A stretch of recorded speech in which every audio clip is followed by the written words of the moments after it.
செயின்சாமனா டெஞ்சி எப்படி மாறினான்னா அவங்க அப்பாவோட கடன் இவன் தலைமையில வந்து விழுந்து கடன்காரனும் போட்டு இவனை வச்சு செய்ய ஒருவேளை சாப்பாடு கூட ஒன்றும் கிடையாது, ஆனால் கடனை கட்டி ஆகணுமேன்னு இவன் வாழ்க்கை இப்படியே போயிட்டு இருக்குது. அப்போ தான் ஒரு நாள் ஒரு டெவிலை பார்க்குறான். அது இவனை போட்டு தள்ளுன்னு இவன் பயந்தா அதுவே ஆல்ரெடி அடிபட்டு கிடக்குது. இந்த டெவிலுங்கெல்லாம் மனுஷங்களுடைய ரத்தத்தை குடிச்சா அதுங்க சரியாயிடும். தம்பி இந்த என் ரத்தத்தை வேணா எடுத்துக்க, அதுக்கு பதிலாக எனக்கு நீ ஹெல்ப் பண்ணணும், உன்னுடைய செயின்ஸாவை நான் டெவில்ஸை போட்டு தள்ள எனக்கு ஹெல்ப் பண்ணுங்கிற மாதிரி இப்போ ஒரு கான்ட்ராக்டுக்கு வர இவனும் பிளட்டை கொடுத்து அது கூட ஃப்ரெண்ட் ஆயிடுறான். பொச்சிட்டாவும் டெஞ்சியும் ரெண்டு பேரும் ஃப்ரெண்ட்ஸ் ஆயிடுறாங்க. ஒரு நாள் இந்த கடன்காரன் இவனை வச்சுலாம் நம்ம கடனை மொத்தமாக அடைக்க முடியாது, இவனையே பேசாமல் வித்துடலான்ற மாதிரி ஜாம்பி டெவிலுக்கு இவனை மொத்தமாக வித்து விட்டுருப்பான். அந்த ஜாம்பி டெவிலும் இவனை மொத்தமாக போட்டு தள்ளிடுச்சு. ஏன்டா கடன் அடைச்சிட்டு நிம்மதியாக ஒரு வாழ்க்கை வாழலாம்னு நினைச்சா என் வாழ்க்கையை மொத்தமாக முடிச்சு விட்டீங்களான்ற மாதிரி அவன் காலி ஆயிட்டான். முன்கூட்டியே இந்த பொச்சிட்டா கிட்ட சொல்லியிருப்பான், ஒருவேளை நான் காலி ஆயிட்டேன்னா என்ன நீ டேக் ஓவர் பண்ணிக்க, மொத்தமாக நீ என்னை எடுத்துக்கங்கிற மாதிரி சொல்லியிருப்பான்.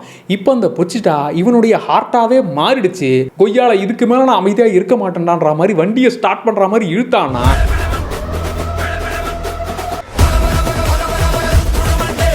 அண்ட் செயின்சாமன் சீசன் 1ல் மொத்தமாக என்னெல்லாம் நடந்துச்சுங்கிற மாதிரி ஒரு வீடியோ நம்ம சேனலில் போட்டிருக்கிறேன். ஸோ அதையும் செக் பண்ணி பாருங்கள். மொத்தமாக என்ன நடந்துச்சுங்கிற ஒரு கிளியர் ஐடியாவும் கிடைக்கும்.